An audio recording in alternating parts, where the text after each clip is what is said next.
In June, amid the golden fields, I saw a groundhog lying dead. Dead like he, my senses shook, and mind outshid our naked frailty.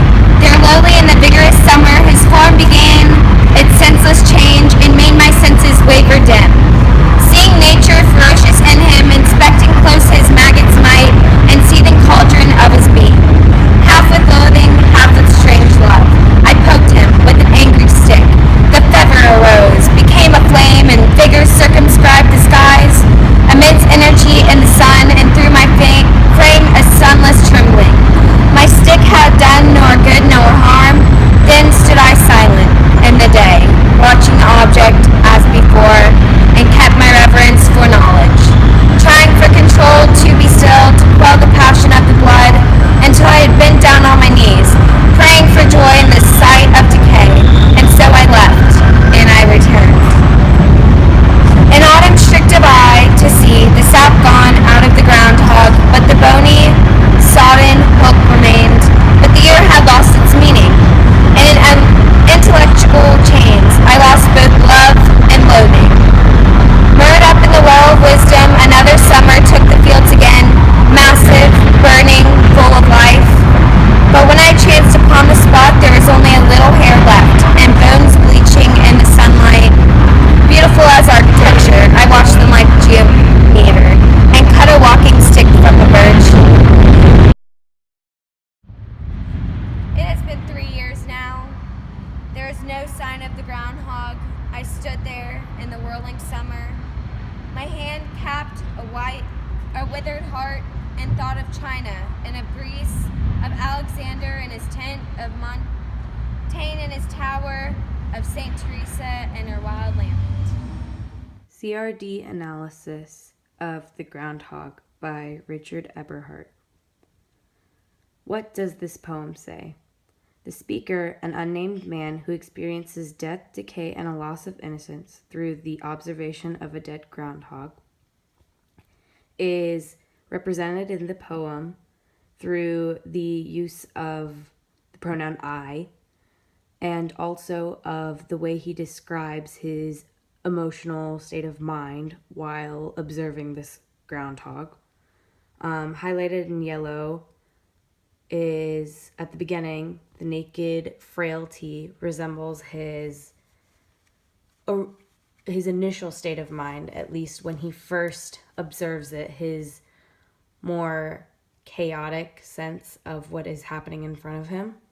And as the poem progresses, he tries to gain control, as he says in this line right here. He tries to gain control, to be still. So he's trying to accept the fact that this groundhog is dead and decaying. And it connects with him because it seems as if he is trying to accept the fact that he might die soon, or someone close to him might die soon. Something that has to do with death is going to happen, and it's inevitable. And at the end, he begins to realize that no matter what happens, death is inevitable, like I said before. But he also kind of gains this acceptance, but also a state of like helplessness that he knows can't be overcome. The speaker seems to be referencing back to his own state of being.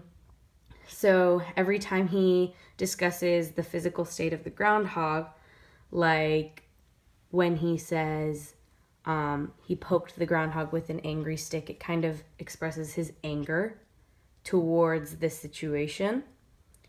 And the progression throughout the poem, the speaker begins to lose his negative feelings towards death, and it represents an emotional maturation of the speaker and how he slowly begins to realize that death is going to happen no matter what. How does the poem say? There are descriptive elements on the physical nature of the decaying animal, and these physical descriptions contribute to emphasizing the initial emotional being that watches this process. So as the man watches this horrid sight of a groundhog decaying, he connects those physical attributes, the maggots that he mentions at the beginning of the poem, to the bony, sodden hulk that remains in the middle, and then the little hair that's left and the bones bleaching in the sunlight. He mentions all of that to show how his mindset on this fact is improving and how he's slowly beginning to accept it. There's a dramatic change in tone throughout the poem because his mindset is changing.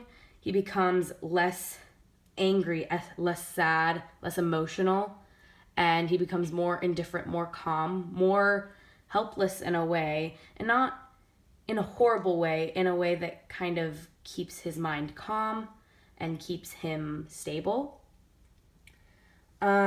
This poem can relate to me and many other people, to the audience of Richard Eberhart, by pretty much showcasing that when you go through a time of stress, a time of inevitable darkness, embrace it quickly, because it will pass no matter what you do about it. So don't try to fight it. Let it flow through you.